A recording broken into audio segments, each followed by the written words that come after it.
Hey everyone, we're back. It is the late show. Good to see you all. Um, Angela, hey, how are you? Maria, good to have you. Andrew, good to see you, mate. Lynn D, hey, my sweet friend, it's good to see you.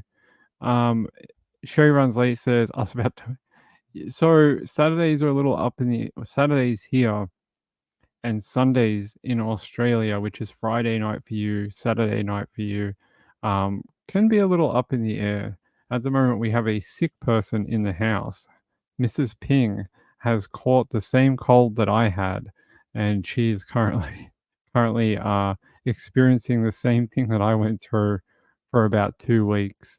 So she is down and out for the count. She's on the couch, feeling like I did for a couple of weeks. She, she's in her first few days of it, so she is living off cough syrup right now. Ni hao, yeah, ni hao. Good to see you. All right, yeah. Hey, Shock and Sean, Reby, and Emily Knob. Hey, Emily Knob. Yeah, it was really interesting. I was just about over it, and she hadn't caught it, and we were like, "Oh, great! It means, you know, probably we're gonna get away with this without, both of us getting it." And then on like the last day where was really feeling still a little sick, she got sick, and she started getting a sore throat. Yeah, yeah. It's just one of those things. It happened the same time a couple of years ago. She had COVID and she had it for like a week or two, and I thought, great, I'm not going to get it. I'm not going to get it. And then on the last day that she felt sick, I ended up testing positive to COVID. So it just seems to be how it happens for us. All right. Hey, I know a lot of people want me to talk about this particular story, so we're going to go straight into it. Straight into it. It's Michael Mosley missing. 6 hours ago. This has been going on for about a couple of days now. I really thought they were gonna find him. I thought this was gonna be one of those things where an Australian goes missing, and then they just find him, like, a day later, and he's like, "Yeah, I got stuck on the mountain, and a sheep saved my life," but it's not exactly going in that direction right now. Hey, Brenda, how are you? Laura T, good to see you. So let's watch this little video about the update from a little earlier. Caught on CCTV just half an hour after he went missing. But for over 48 hours now, Michael Mosley hasn't been seen. The Greek island of Symi is only small, but right across it, they're searching. On land, at sea, and from the sky too. Glucose is an essential fuel for your body, but it's also quite toxic. Dr. Mosley's a familiar face on our screens and on the radio, known for presenting programs about healthy living. A very sugary drink to simulate a carb-loaded meal. And famous for the 5-2 diet, which encourages intermittent fasting. Dr. Mosley is understood to have left his wife on St. Nicholas Beach at 1:30 on Wednesday to go for a walk, back to their accommodation. It should have taken under an hour, but he never arrived. The route he took was reportedly along the coastal path, past the Peddy area, where he was seen on CCTV at around 2 o'clock. He didn't have his phone on him. At 7:30, his wife raised the alarm after he failed to return to their hotel. She spent the next day searching for him, looking near a local supermarket. She was asking if we saw him, if he came into the shop to buy something, but we didn't see him at all. And actually the path from St. Nicholas Beach to our shop, it's about 1 kilometer, and it's very easy to come. It's not dangerous. Since yesterday, emergency services from nearby Rhodes and Athens have provided assistance, and today divers joined the effort too. Symi has a population of just over 2,500 people. It's a sixth of the size of the Isle of Wight, and it's hot. Temperatures of over 30 degrees on Wednesday, nearing 40, raising. So one of the things I learned while researching for this particular story, the day he got there was like 20 degrees, and then the day he went missing was almost 40 degrees Celsius. So the temperature jump in like 24 hours was severe. He went from, what would it be in Fahrenheit? Hold on. So he went from 38 degrees, which is 100 F on his second day. I think it was what is it? What's 20? So he went from the high 60s to 100 degrees overnight. And they're saying that maybe it's got something to do with heat while he was walking. Maybe he had heat exhaustion or sunstroke, not being used to a 40-degree day. I mean, how often does England have a 40-degree day? Probably not often. Australians, we know what a 40-degree day is like because that's our summer. But I can't imagine he would be very used to it. So maybe walking around this island would be quite difficult. Diabetic too, yeah, which the heat and water loss will not affect him the same as other people. It'll probably make it worse. All right, let's listen to the rest of the video. Concerns among locals and with Dr. Mosley's colleagues in the UK. BBC presenter Jeremy Vine said he was praying for Dr. Mosley and his family, and co-presenter Saleha Ahsan said she was sick with worry. A feeling familiar to Gary Tossell, whose father John went missing on a neighbouring Greek island 5 years ago. When I read the story, is a cut and paste of my father. It is, he went for a walk and vanished in the thin air. And obviously as a family, we on the phone, we got together, we were like going, this is surreal. I know exactly what they're going through, and it must be awful for them out there at the minute. For Dr. Mosley's friends, his wife, and for his 4 children, the wait for the news is undoubtedly unbearable. Their hope and the search efforts to find him still going on. So Danny says, is he missing? Yes, he went for that. Sorry, he went for a walk and he went missing. Yeah, I'm still a little sick. I don't want to cough on air. Yeah, he just went. He was supposed to meet back up with his wife, and this island is not very big. They showed you that overview of it here. I'll show you. Where is it? So you can sort of see here, and where's that path that he took? Come on, video, play with us. Well, you got to think of real words, Ping. Yeah, so you can see. Is it this right? Taken under an hour, but he never arrived. The route he took was reportedly along the coastal path. So along through here is where they think, and they're saying it's not dangerous. So how could he? It's not a very big area. They could have searched it in about 20 minutes. So it's confusing about where he might be.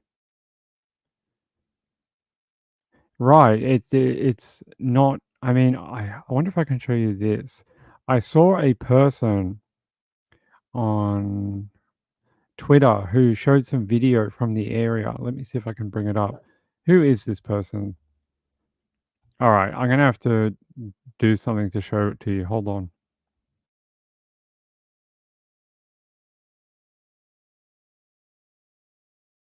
All right, let me credit this person correctly.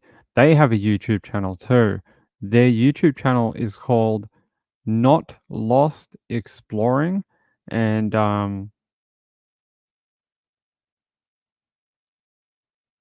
it's just sort of around the same area. I don't know if it's exactly the same, but people were in the comments were saying it's not quite the same area, but this is sort of the terrain similar around there in case he took a different route. And I'm going to pause the music here. But here's sort of the area. He was apparently down further near the water is what they're saying, but they've already checked there. So this is sort of further up in the more hilly or mountainous terrain up there. You can sort of see this is his YouTube channel. I don't want to copyright him, but you can see down here in the top right corner, here's all those boats and the marina and, water. There's more of that curve. So they said he walked up through on this side around here somewhere. So you would think if they had drones, even a helicopter, there's not a lot of large trees. Look, there's a little bit down there near the town, but the further you get away, look in the background, it's all like volcanic ash or rock or whatever. It's not exactly a forest where you would you would miss a person. You'd be like, "Oh my god, there were so many trees. Of course we missed them." You would think that you'd be able to look, you can see how flat it is. If there was a person out here, even with a helicopter, a drone, people on foot, you'd think you'd be able to find them, right? It's not a very big island. They're in their 4th day of searching around here for him. It's very, very concerning. There's only about 1 kilometer. So what is that in American metrics?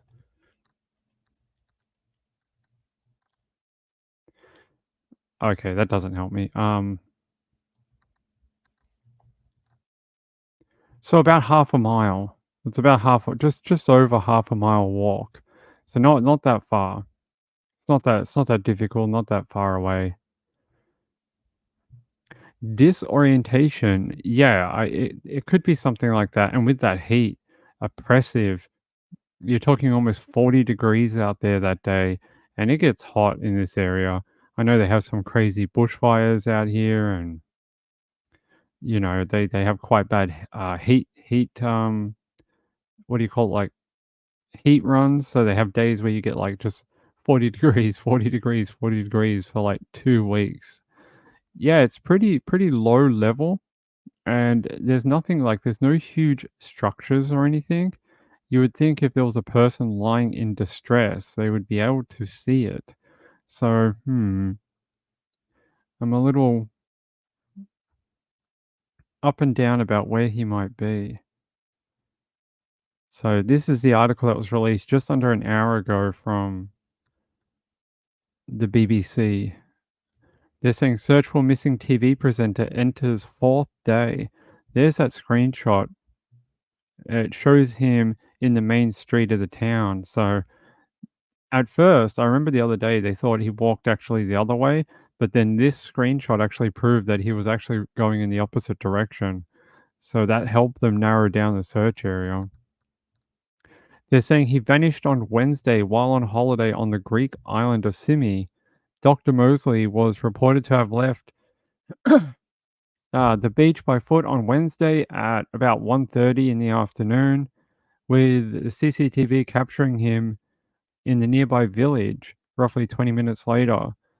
A search and rescue operation involving divers, helicopters, and drones will start up again on Saturday morning after being called off at nightfall on Friday. There's another photo of him. More like, have you seen this guy? This is sort of what he was wearing and what he looks like. But you can kind of see in the background there are some steep like areas where if you tripped and fell, you might be in some trouble. Like in the background here, you can see if you got into any kind of trouble here, you might have a very bad situation. It says here the CCTV images appear to capture the broadcaster in the main street holding an umbrella to shield him from the sun, maybe? The BBC has seen a second piece of CCTV footage from a nearby premises showing the man wearing the same clothes and carrying the umbrella, which was time-stamped just before 2 p.m., so a bit later on. Officials now understand to be excluding the possibility the father of four came to harm while walking between the beach and the village. Are now understood to be excluding the possibility. Okay, so they're saying while he was walking on the beach between the beach and the village, they don't believe that's the area now where he may have, you know, hurt himself or something happened. They now have ruled that area out. They said separate CCTV from a house on the edge of the marina at the far end of the village shows him later entering a mountain path which runs inland between which runs inland, hugging the coast at around 2 p.m. So about 10 minutes after that other CCTV that the BBC referenced. 10 minutes later, he enters a mountain path which runs inland rather than hugging the coast. So that video we just saw, this one, where they said he took this path, they now have ruled this out. They don't believe this to be the case, and they think he went further up.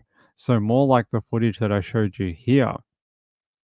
This stuff, more up around here, not down near the water. So, could he still be up there, you reckon, after 4 days? It's a long time, right? Hang on, let me get back to our article. Because now I lost myself. There we go. Oh, this is interesting. Wonder if we can play this. Apparently it's here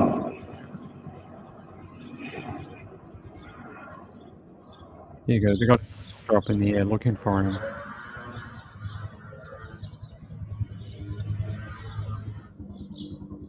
You can see there's some pretty steep angles up there. Look where they're looking, up at the top of these ridges.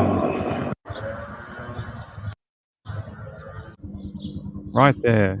See up the top there? That's pretty steep up there if you fell. Apparently, his 3 adult sons and a daughter have flown to the island to help join the search for him. They said, "We are very shocked and perplexed by what happened to him. The majority of his beaches are remote and people are advised to take boats to visit beaches on the island." So apparently a father and daughter who live on the island said this disappearance is shocking and confusing. They say the place is very small. A little kid can't get lost here. How does a man get lost? That's a good point. How does a man get lost in the same area? Here, they said he takes off from the beach area. He's seen all the way over here in town about 20 minutes later. So he walked along the path down the water area, got into town here, and then they saw him enter a mountain path. So it could be up here, going back up over this ridge, or maybe over this side. I'm not sure. Does it tell us? It does not. So here's a photo of the rescue teams having a look for him. Search and rescue teams are looking for him. Yep. So where would he be? You would think with a helicopter you might be able to see him.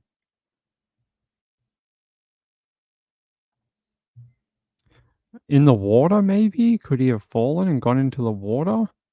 Yeah, no phone. He didn't take his phone for some reason. Yeah. How many acres the island covers, like total? We can have a look. How big is it? Yeah, Simi. Let's have a look. Okay, so it's about 65 square kilometers around. So how many feet? How many miles is that?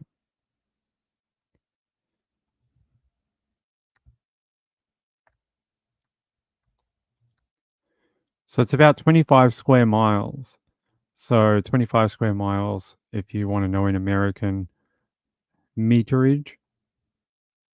Passed out? I reckon passed out. I think it's got something to do with the heat. 1 hour, about an hour, yeah. About an hour journey, they said. So, let me just double check that information. He left the beach by foot on Wednesday at 1:30 in the afternoon, with CCTV appearing to show him in the nearby village about 20 minutes later. So it was about a 20-minute walk. But they have brought in divers, helicopters, and drones, and will start up again tomorrow morning. It's really interesting that in 2 days of searching, they haven't been able to find any trace of him.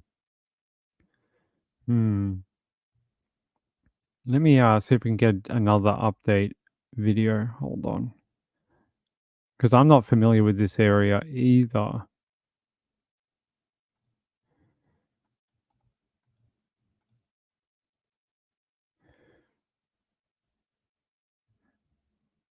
Let's see if we can show this.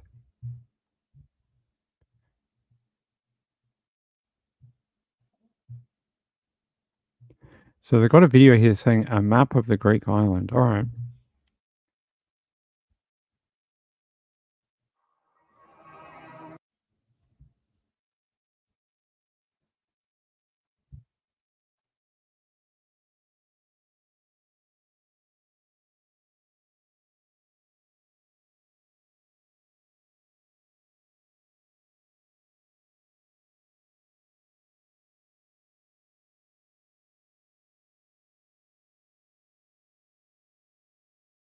All right. Sorry, I had to cough. So there you go. This is explaining it a little bit more.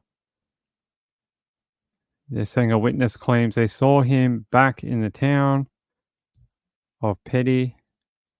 And there you go. You can see that search helicopter looking for him again. You look in the back of that town, though. Look here. I can't pause it. But you can see how high it gets. That elevation gets pretty quick, pretty fast. If you go on a mountain route behind it, look. You're going straight up almost. And there's that CCTV footage of him. Yeah, 1:30 p.m. He walks there, does not return. By 3 p.m. he did not return to his accommodation, which is about an hour and a half after he set off.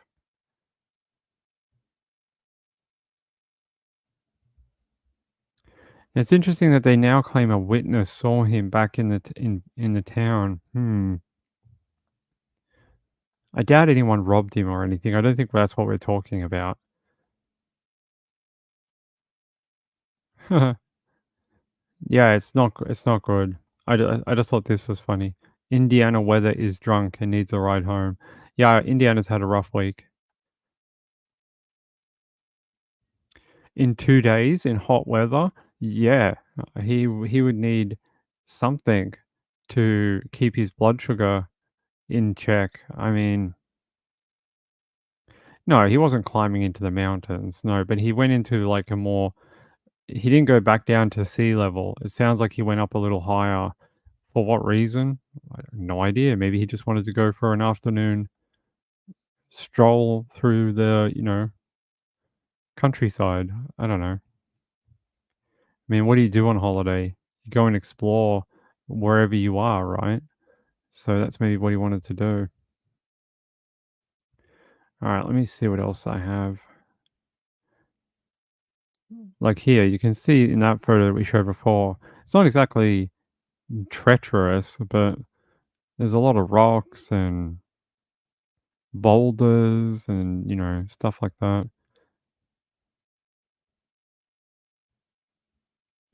Yeah, so it says he set off from the beach at about 1:30 and failed to make it back.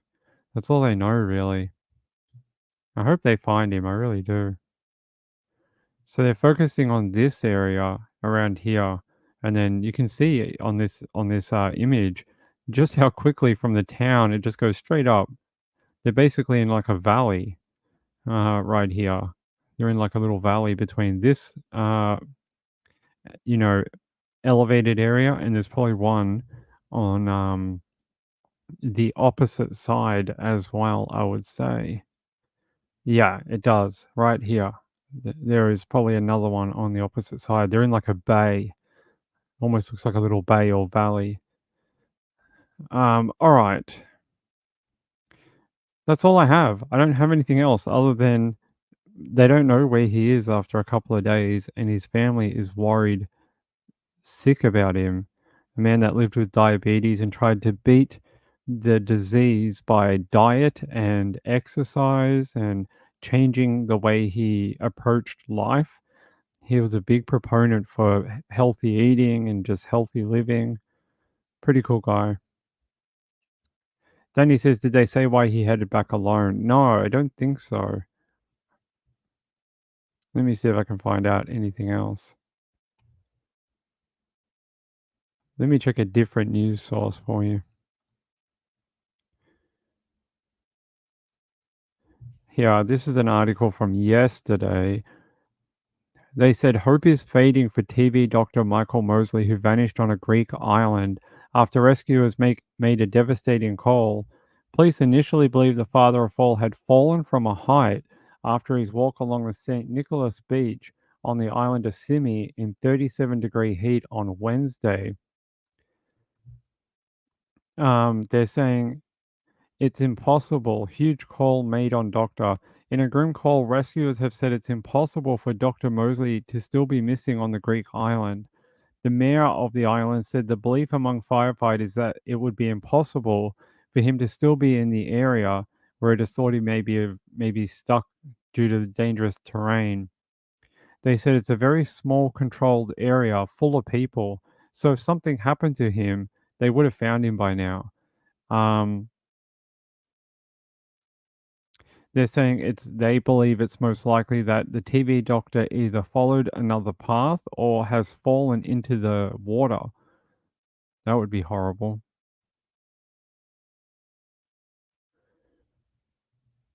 It says here, after he enjoyed a swim, Dr. Mosley decided to walk back to a holiday home in Pedi around 1:30 p.m. without his phone, which he forgot at the beach, according to Greek police. According to locals, the hike should have taken around 20 minutes. His wife later alerted police that her husband failed to return home by 7:30 p.m. Locals began retracing his route to locate him, but to no avail. A search and rescue team was sent from Athens with drones and other equipment to join the search for him. They just said there is no trace of him, none whatsoever, and that means that for us at least, every potential scenario is open and being investigated. They said we have now asked the fire brigade to assist in the operation in the case that he may have slipped, tripped, fallen, even be bitten by a snake and remain injured somewhere. Does Greece have venomous snakes? Do they? I didn't know. I would never have guessed if they did. Hold on, let's have a look.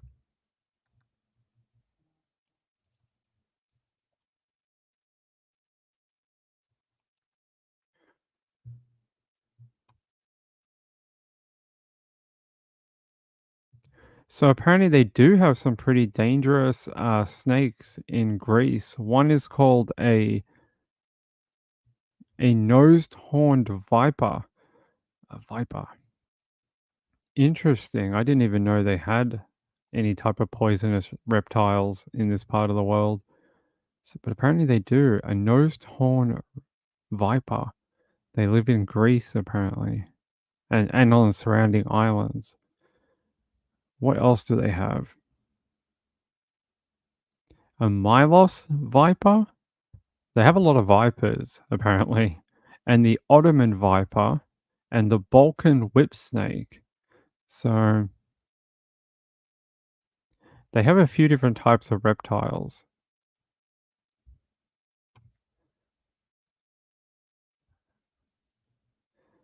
They have brown bears? I had no idea about that. Okay, there's a site here saying the 7 most dangerous animals in Greece. The ohia snakes? Okay.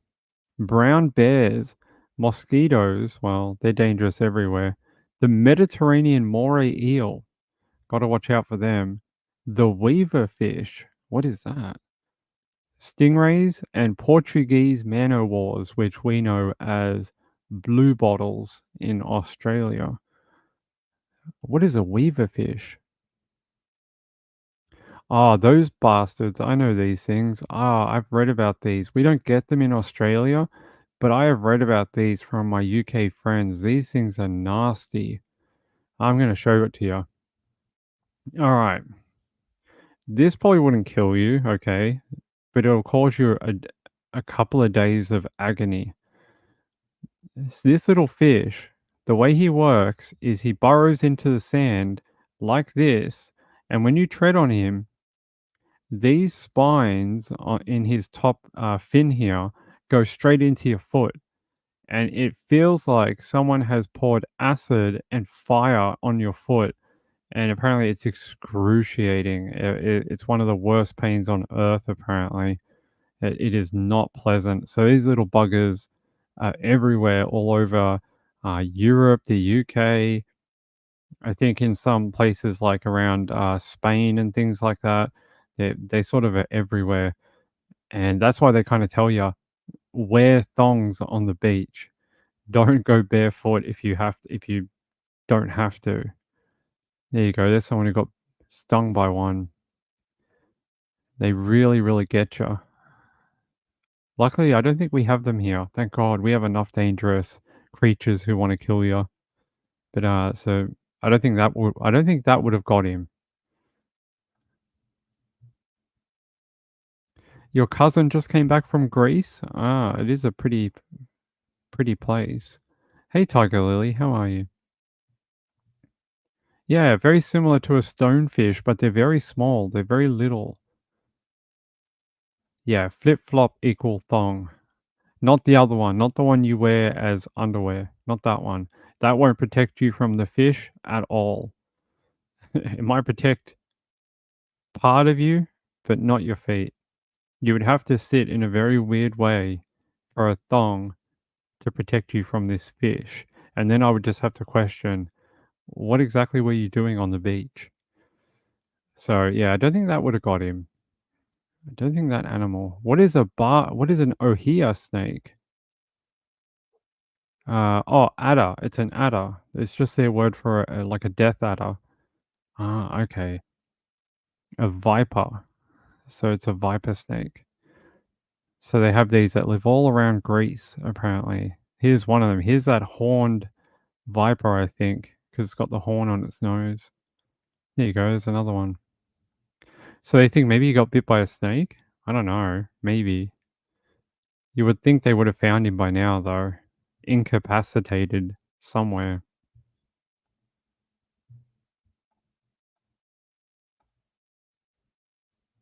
Yeah, trivia with Ping about dangerous animals in Greece. I didn't even know they had brown bears. I had no idea. I guess a lot of Europe does. Yeah, brown bears.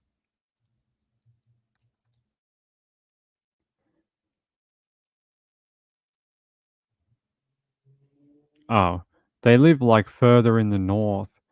They don't really live near the Mediterranean. You're not going to see a bear in a thong on a beach. That's not what you're going to see.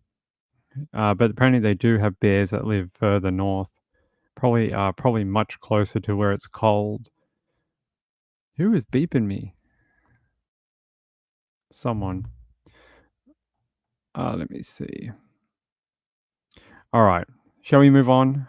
If I get more about the doctor, I will tell you.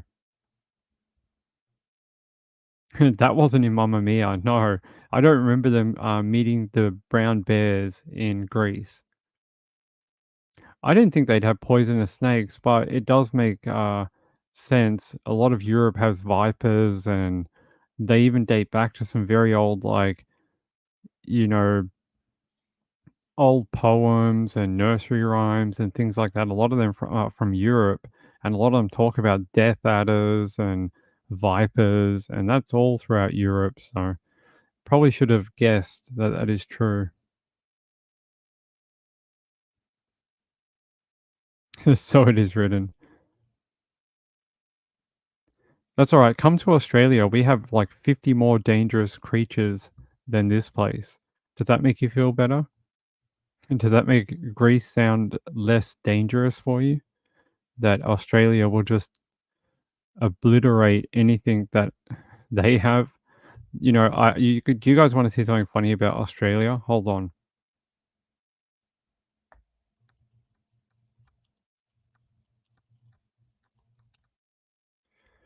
All right, here we go.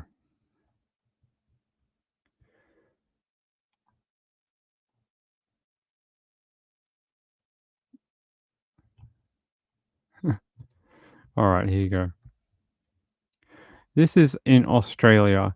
Snakes. Australia has 140 species of land snake and 32 recorded species of sea snake.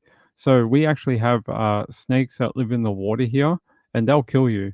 One bite and you're gone. They are really hyper venomous, and they're not super aggressive, but you're really not supposed to mess with them. And if you see them, you're supposed to sort of like back away, don't annoy them. They are everywhere. But here you go. Some Some 100 Australian snakes are venomous, although only 12 are likely to inflict a wound that could kill you. Well, that's enough. They got heaps of them, like a broad-headed snake and some sort of whip snake, a Stevens banded snake. What is this one?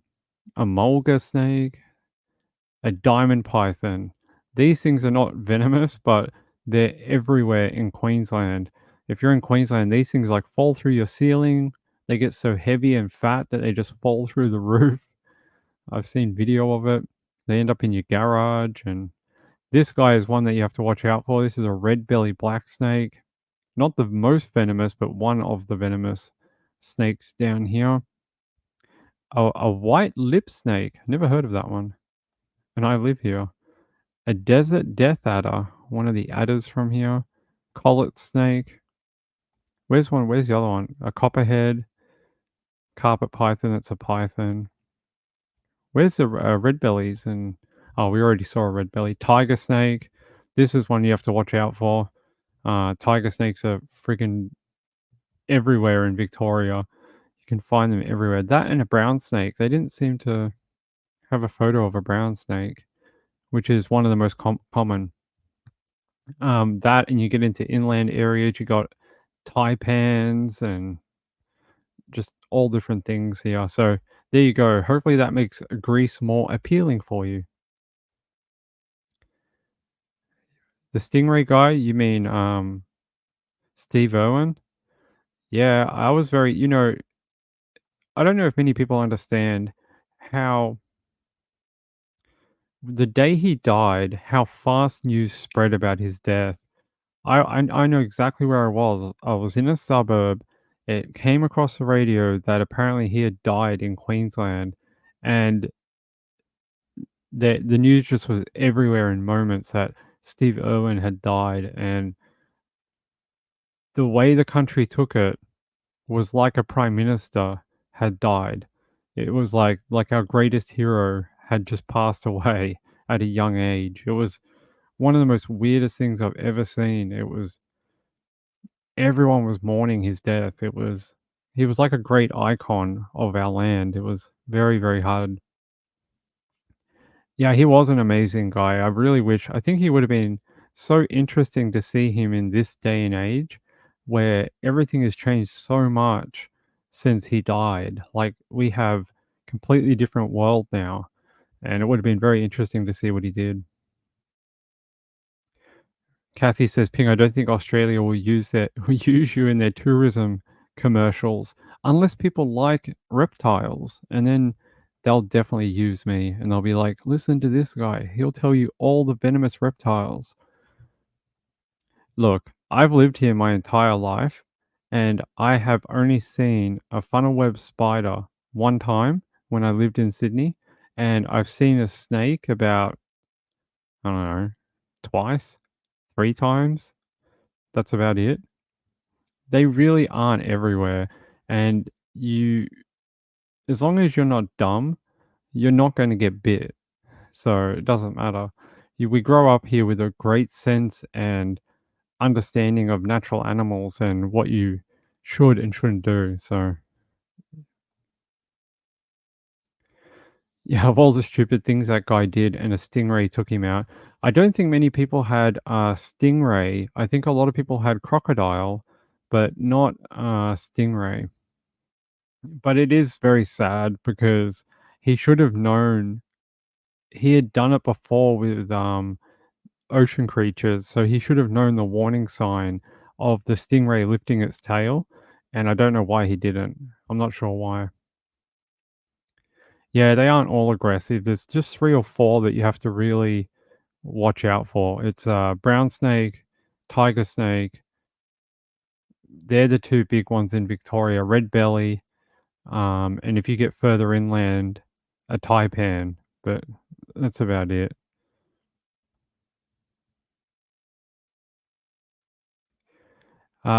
Angela says, I was in Victoria for nearly 4 months and didn't see a snake. Yeah, they're not everywhere. I've never seen one here. Just some really horrible spiders.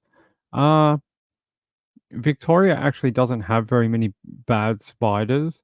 They just have huntsmen, which are just big. They won't hurt you. Go to Sydney and Queensland. Queensland and Sydney have some of the worst spiders in Australia. New South Wales has the funnel web. Queensland has the bird-eating spider. I'll show you it. It's one. I think it's the only tarantula, or one of the only tarantulas we have here.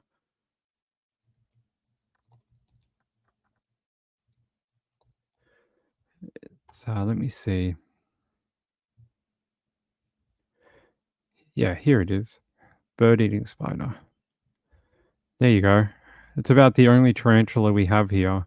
I think there's a few different species of it. Like there's one that lives in the forest, and there's one that lives at the beach, and there's one that lives inland, but they all sort of come from the same family, I think. But they're called the whistling or barking spider because of the sounds they can produce. I think they rub their back or something and they make whistling noise. But they're quite big. They're quite a large tarantula. But they live in Queensland mostly, as far as I know. Yeah, Queensland. Yeah. They are very large. They're pretty terrible photos of it.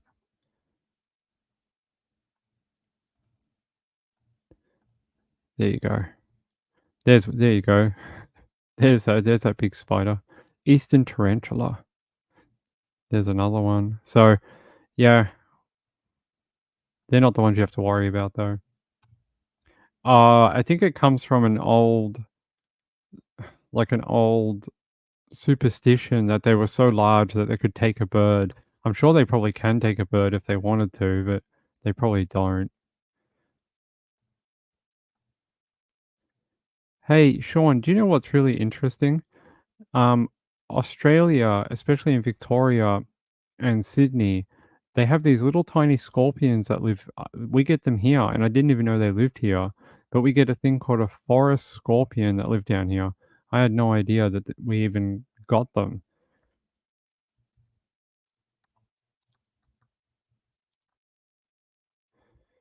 Hold on.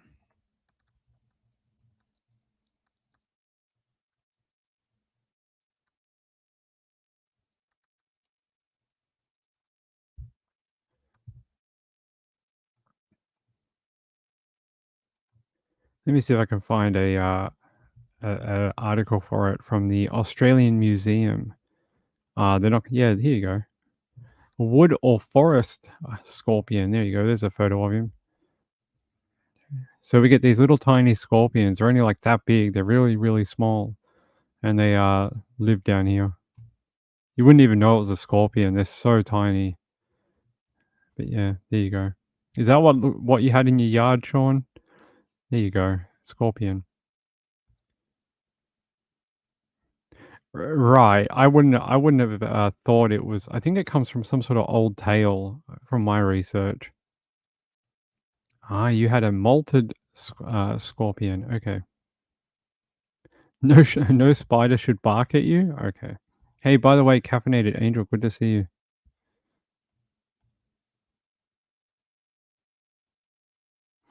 Yeah, I wouldn't think it would. It's not like they're gonna make a web and then the bird's gonna fly into it and then they're gonna get it. They're not that type of. I don't think they even make webs. I think they live in the ground. Redbacks? Yeah, but no one has died from a redback bite in, I think it's like 50 or 100 years. I don't think anyone's died from one in a long, long time. All right, should we get back to true crime instead of spiders and reptiles? Who got me onto that subject? I blame you. All right, let's go. I've got another story. Actually, this story is very warped. I don't like to do these type of ones, but hey, I like the NFL. Let's do this one. So if you follow the NFL, you may know who this is. It's Xavier Howard. He played for the Dolphins for a long time. He was drafted by them. Listen to this. Seeking revenge, Howard texted boy sexual photos of his own mother. to get revenge on the mum, and I'll tell you why. Apparently, he got this woman pregnant, and he didn't want her to have the baby. So, as revenge for her keeping the kid, he sent sexual photos of the mum to her son. And then he picked up the phone and he's like, "Mom, what the hell?" And she was shocked. She's like, "What? Why is this happening?" And so a lawsuit has been, initiated against him for it. It says the documents filed Thursdays by attorneys Cam Justice and Adriana Alcud in Broward Circuit Court requested that the then minor be permitted to sue Howard in an ongoing case related to the NFL free agent allegedly sharing sex videos without consent. The judge has to rule on whether he will be added to the lawsuit because he's a minor right now. It says in May 2023, a woman who dated Howard the year before sued the four-time Pro Bowler after she learned via Instagram that Howard took sexually explicit videos of her and shared them with other people. According to the complaint, the woman who DM'd her said Howard sent the videos of him having sex with multiple women to make her mad because she didn't want to have sex with him. The woman is suing appeared in some of the clips. In October 2022, her attorney sent Howard a cease and desist order, which demanded that he immediately stop sharing the explicit content with other people. Since the lawsuit was filed, Howard's attorneys have tried to have the case thrown out multiple times, even citing that the woman previously asked him for a multi-million-dollar payout. She probably deserves it after you put photos of her all over the internet and other people of you two doing whatever. Keep that stuff private. In the Thursday filing, attorney stated that Howard, operated by intimidation and force, has engaged in a similar pattern of conduct with several people. Howard's attorney hasn't responded to the Miami Herald's request for comment as of Thursday night.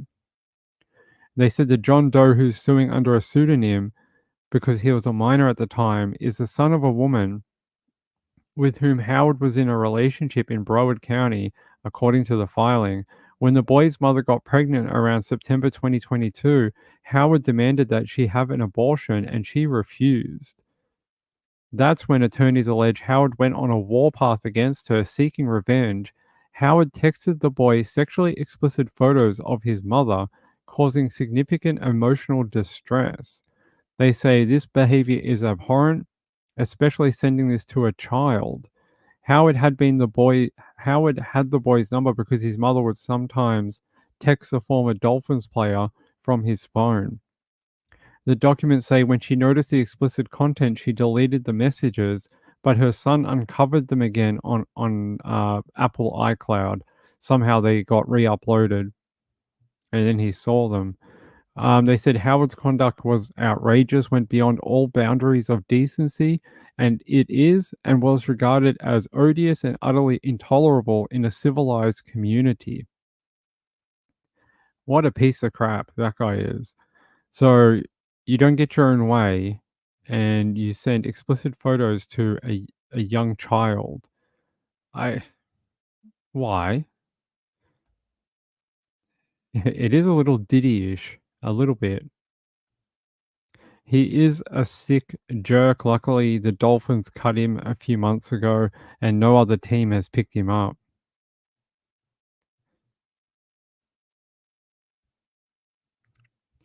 He will be in an episode of the Crime in Sports podcast, I reckon. Yes, I believe that will be true. Let me get you an update on this. What a horrible human. They didn't say you needed to be a good person or a smart person to play in the NFL. They just said you need to be good at the NFL. That's it. All right. Xavier Howard. Let's find you.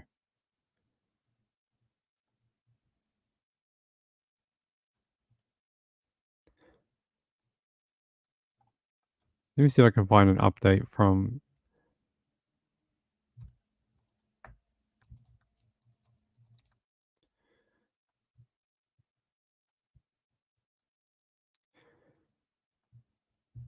All right, from CBS Miami.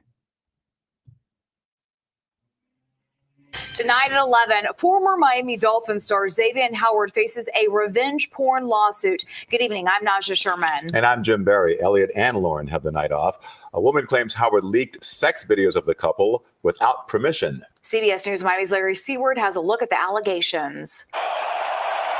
A force on football fields chasing his next NFL job. Former Miami Dolphins star Xavier Howard faces a potentially crippling lawsuit over sexually explicit videos he allegedly sent to get revenge. None of our clients have ever wanted to harm him, harm his career in any way. Attorneys Cam Justice and Adriana Alcade represent Jane and John Doe. Jane claims she and Howard started a relationship in 2016 and recorded some intimate encounters, but she says she never gave him permission to share any videos or photos. 5 months after he signed a $50 million extension, Jane says someone messaged her on Instagram claiming to have videos Howard shared of the two having sex. According to the lawsuit, Howard sent several videos to the other woman to make her mad because she wouldn't have sex with him.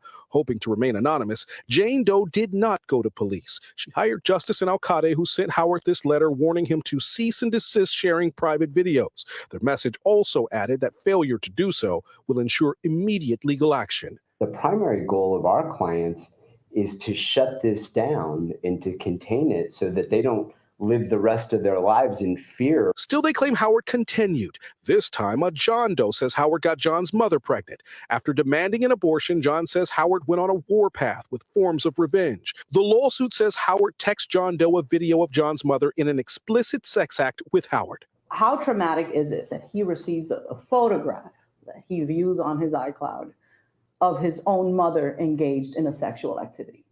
That's devastating. Howard's lawyer did not return our messages, but told our news partners at the Miami Herald, quote, "We will be filing a response in court on Monday, but this lawsuit is without merit, and we will be vigorously defending Xavier."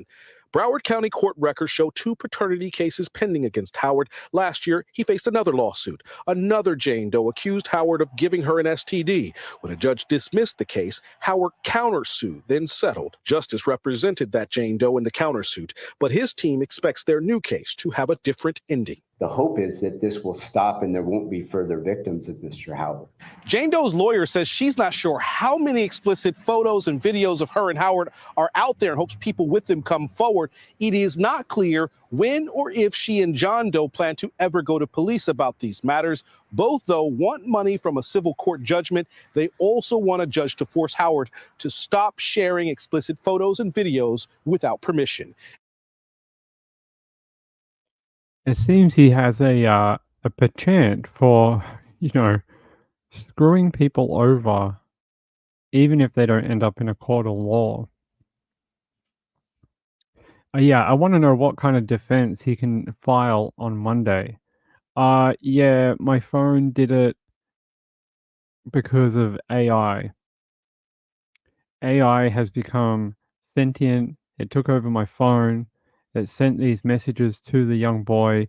I had nothing to do with it.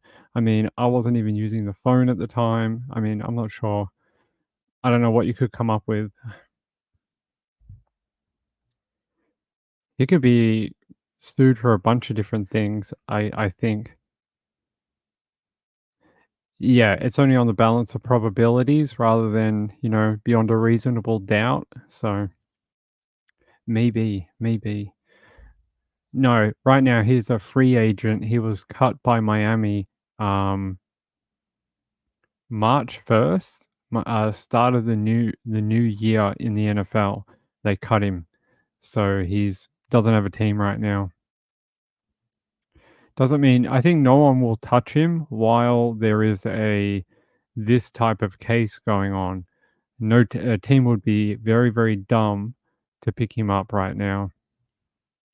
They don't want this type of bad publicity on their team. Not right now, anyway. Right now is all about planning for the new year, and they don't want a media firestorm coming to their locker room. So he won't get picked up. No one will touch him for a while. Says here he is looking for a new NFL home, but is now dealing with a serious issue off the field. You don't say. It's very serious. Says he is accused of circulating photos and videos of himself and other women having sex to humiliate them and cause emotional distress. He is also accused of sending material to a minor boy. Yeah, we know that. So he's considered a John Doe because of his age at the time. But I mean, you can tell what type of person he may be, allegedly, according to this information. I mean, who does this when they don't get their way? Oh my god, I don't want you to have the child. I don't know if you have much choice in the matter. She's the one that you got pregnant, and you can politely ask, but she can politely say no. So that's the whole point. We learn this when we're young kids, right? That if you choose to partake in this type of activity, should there ever be a child in it, you're in a bit of a tough situation.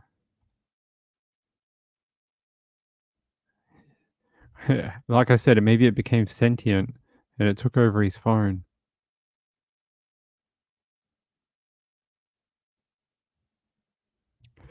It's interesting. I want to know how he's going to get out of that. I don't know. He's got a lot of money. He'll probably just pay him off. He seems to be, right? You got a bunch of women pregnant. You've got 2 paternity suits already before the court, and now you've got whatever this is, a civil lawsuit, and you've got a bunch of other things as well. Also, a woman accused you of giving her an STD. So he has the trifecta of, court cases. What is it? A paternity, STD, and now sex crime. Danny Mitchell says women should stay away from the NFL. Yeah.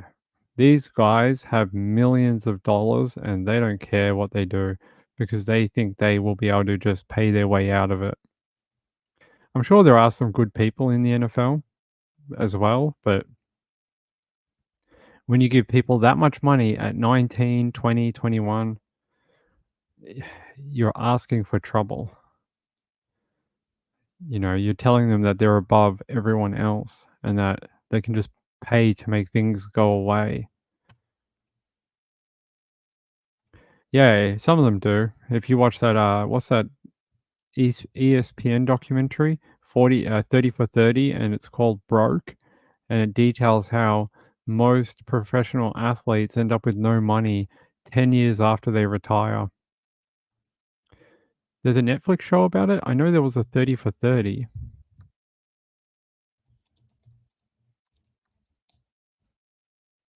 It was done in 2012. Here. Says, according to a 2009 Sports Illustrated article, 60% of former NBA players are broke within 5 years of retirement. By the time they have been retired for 2 years, 78% of former NFL players have gone bankrupt or are under financial stress, sucked into bad investments, stalked by freeloaders, saddled with medical problems, and 78% of all former NFL players within 2 years have either gone bankrupt or are having money issues. That's why the NFLPA now runs a seminar for new rookie players, and they tell them don't touch your money from the NFL. Like the money you get from your team, never spend it. Just keep it. You live off the money you make from endorsements. That's the kind of money you use day to day. The money you get from the team, you put in like a bank account and you just never use it for your entire career. You just put it away, don't ever touch it, and you should come out on the other side more than what when you started. But a lot of players don't listen to it. Yeah. Well, we know who was that Atlanta player who got suspended?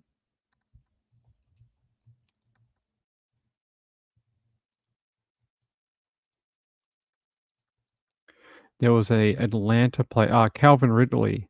Calvin Ridley got suspended for 2 years for gambling against the NFL.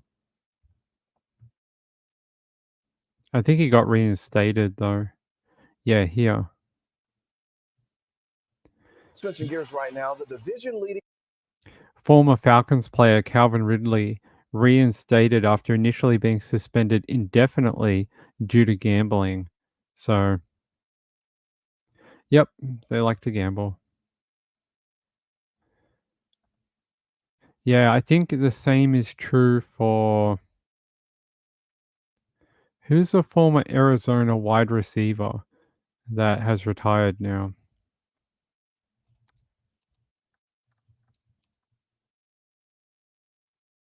I can't remember his name. Larry Fitzgerald. Larry Fitzgerald, I think, also did the same thing. He has never touched his money from the NFL. He's just invested it in a good bank account and never touched it. Pete Rose? Pete Rose. Okay. I thought that said something else, Tiger Lily.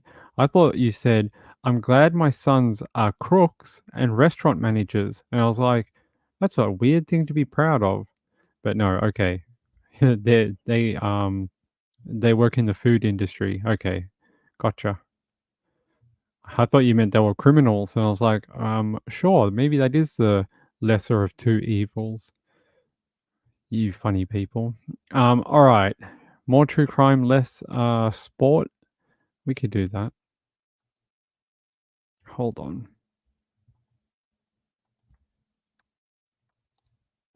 You know, we did a big thing on Rex Hillman yesterday, and there's so much more to go through. I've been reading this like all morning while I haven't been on with you guys. I've been reading Mindhunter by John Douglas, trying to figure out a couple of things in the indictment, in the bail papers, trying to figure out what he was so entranced with in these different pages that he thought related to him. So I've been going through it and taking notes, and I'll do another thing on Rex Hillman next week.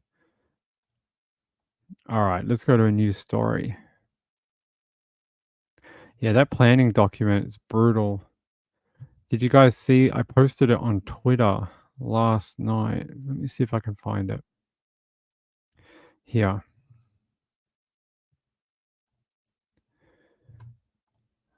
I posted it last night, so we read through this yesterday. This shows what they found on his computer.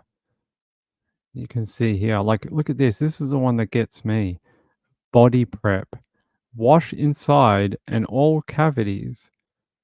Remove trace evidence. Remove DNA. Remove ID marks. Remove marks from torture. Remove head and hands and package for transport. I mean, brutal. This one down here too. You know, more sleep and noise control equal more playtime. He is a sick person. Very, very sick. What is this? KVVU out of Las Vegas. Search for this young boy comes to a tragic end. A 2-year-old was reported missing last night, last seen around 7:45. Overnight, his body was found in a dumpster. His mother now in police custody. Here's where his body was found. This is on Lewis Avenue near Charleston and 13th Street. It's not far from downtown. Our Fox 5's Molly McBride has been out there all day. She has more on what happened and how neighbors are reacting tonight. Neighbors tell me this is the alley and this is actually the dumpster that 2-year-old was found in. That's not confirmed. That's just what neighbors are saying. They say this area was filled with investigators and actually blocked off with caution tape. I spoke with a neighbor who says he was woken up in the middle of the night by Metro Police, going door to door with this flyer looking for 2-year-old Jacoby Robinson. One neighbor tells me he was shocked to learn the toddler was found just outside his window. Why it have to be him? 2-year-old? I don't understand that. Robinson's mother, 23-year-old Deaja Smith, is the suspect in the case. She was arrested and booked at the Clark County Detention Center for open murder and felony charges. But before she was arrested, another neighbor tells me she was actually out searching for her toddler, crying and asking for help, clutching her other children. Here's his reaction to learning she's actually the suspect in this case. She went on to explain to me that she was at the park and the kid was on the slide, and she looked around, the kid was gone. To find out that she was the one that did this is the most shocking aspect of it all. Anyone with any information is urged to contact Metro's Homicide Division. We have that contact under this web story at fox5vegas.com. Reporting off Lewis Avenue, Molly McBride, Fox 5 News, local Las Vegas. And stay with Fox 5 News. We will continue to bring you updates as the situation develops.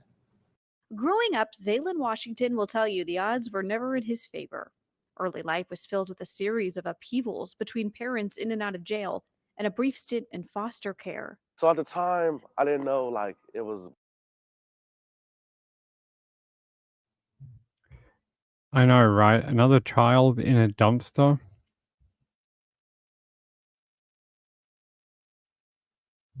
Hey, Flower Child. It just feels like we read about 10 of these every week. So that's the little police handout that they were showing to people. Look at that cute little boy, Jacoby Robinson. And they found him. So they were searching for him from 8:45 p.m. They had a report that he was missing, but he was found dead in a dumpster near downtown Las Vegas on Thursday night. Down here near Lewis Avenue, near South 13th Street. The LVMPD homicide section was notified and has taken over the case. Detectives determined that the 2-year-old's mother, 23-year-old Diaja Smith, was the suspect in the case. She's been arrested and will be booked into Clark County Detention Center for open murder and felony charges. Well, it's a quick turnaround. Interesting. A witness says they saw a lady sitting here with 2 other children, really hysterical, saying, "Someone took my kid. Someone took my kid." To find out that she was the one who did this is the most shocking aspect of all. Yeah, was she trying to get an Oscar for best performance, or the identification of the deceased as well as a cause and manner of death will be released by the Clark County Coroner's Office. However, they're just saying that his name has been identified via this flyer. So he was only 2 years old. Very, very young. Jacoby Robinson Jr. All right. Let me see if I can find anything about his mum.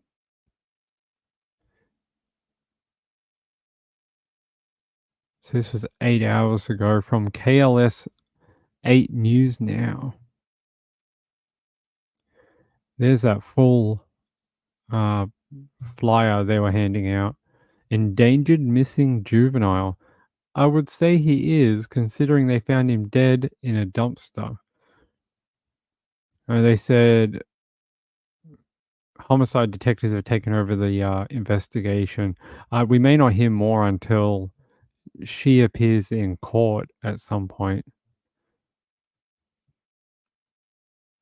Wait, where's her name?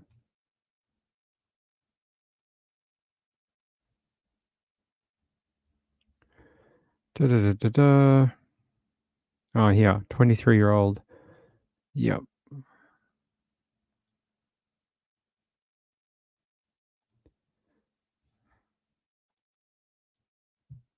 Devastating discovery in downtown Las Vegas. A 2-year-old found dead in a dumpster. Good evening, everyone. I'm Jim Snyder. Marie has the night off. Metro Police have made an arrest in this investigation, and it turns out to be the child's mother. Kalia Patterson is here in the studio to tell us more about the case. Jim, this is the dumpster that police say they found 2-year-old Jacoby Robinson Jr. dead early this morning after they thought he was missing. Police say the toddler was last seen on South 15th Street Thursday night. They arrived around 8:30 last night and canvassed the area immediately.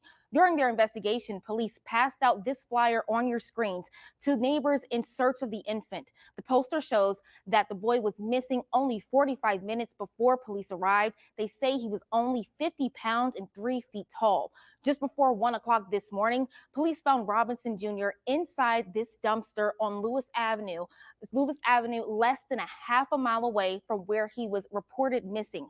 Neighbors I spoke to off camera said police knocked on their doors in the middle of the night looking for answers. All they could provide were the Ring camera videos.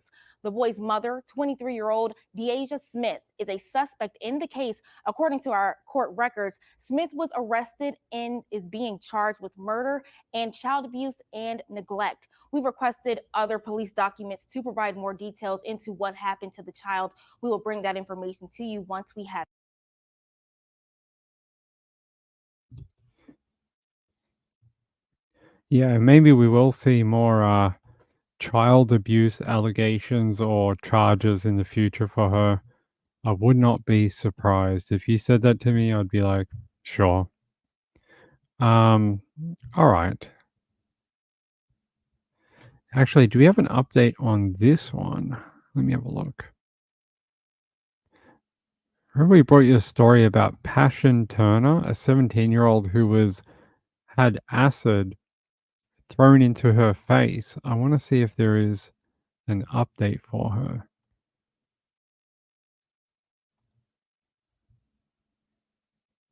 I know Lauren Crime did something. Let's have a look. CBS 19.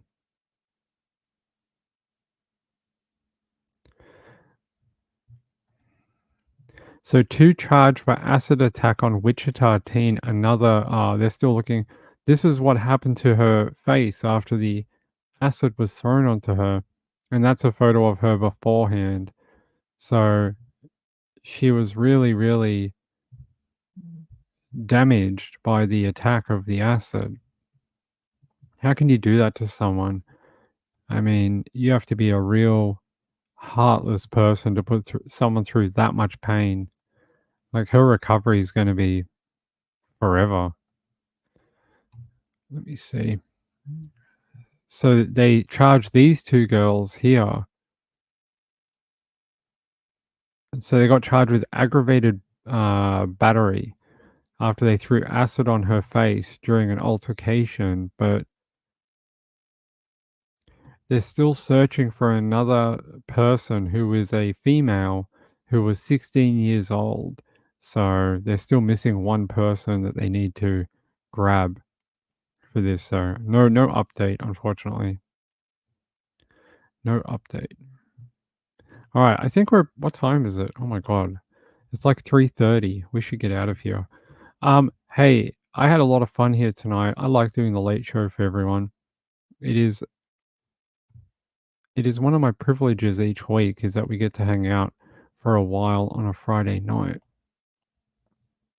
Let me just check a couple of things before we go. By the way, we're still in Facebook jail, YouTube jail with the whole okay. Yeah, we're still in YouTube jail with the whole copyright thing. I don't know when it's going to be resolved, but if I get one more copyright strike, I may not be able to live stream anymore. So it really needs to get appealed, and I need to, because I own the copyright for the song. Not, I don't own the copyright. I own the license for the song we use. So I shouldn't have a copyright on my channel because I pay for it. So it's odd. I don't know what's going on. Hopefully they'll get back to me. Sean, thank you for your super chat earlier. I really appreciate it. The super chats have been really interesting to have turned on for the last week or so. It's a interesting option for people. Thank you, Kathy. I like doing the late show on the weekend. And I want to thank my friend, Laura. I think it is Laura. Yeah, it is. Laura T. Laura T says, thanks for all your hard work, dedication, and caring for the victims that you do every night.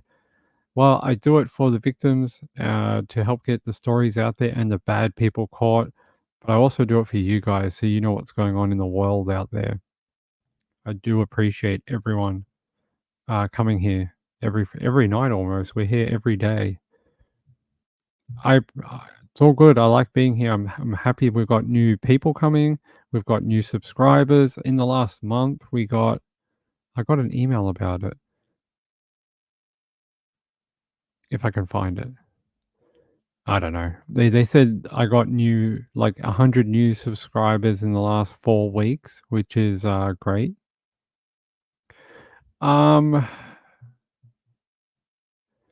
Maybe. It's always a maybe on Friday and Saturday. It's always a bit of a maybe. We'll see. If I can get up in time, if Mrs. Ping doesn't snore all night while she's sick and I can actually sleep properly, I will get up and I will do a 9 p.m. show. If that is not the case and we end up having a horrible night, I will probably be on it after Trish. Or it depends. If Trish doesn't do a show tomorrow night, I will go on at her time slot at 10:30. So, yeah, I'll be on. It's all right. You'll have a show tomorrow night. But for now, I hope everyone will keep an eye out for the doctor in Greece. Man, I can't imagine what it's like to be his family and not know. Like, you're on holiday, you're having a great holiday out there, it's beautiful, it's warm, and then all of a sudden, your loved one just doesn't come back.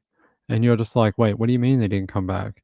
And they just disappeared. I mean, that is the most awful thing that can happen to anyone. And his family must be just beside themselves. So keep an eye on the UK media for that story and see if we get an update overnight tomorrow. Thanks, Laura. I appreciate it. Yeah, I'm going to get out of here. Hey, I love you all. It is late in America right now. I think it's like 1 a.m. in the morning. So I'm going to get out of here. I love you all. We'll be back tomorrow night. And hopefully, fingers crossed, we'll have an early show tomorrow. Okay? Bye. Good night. See you later. Oh, bonjour.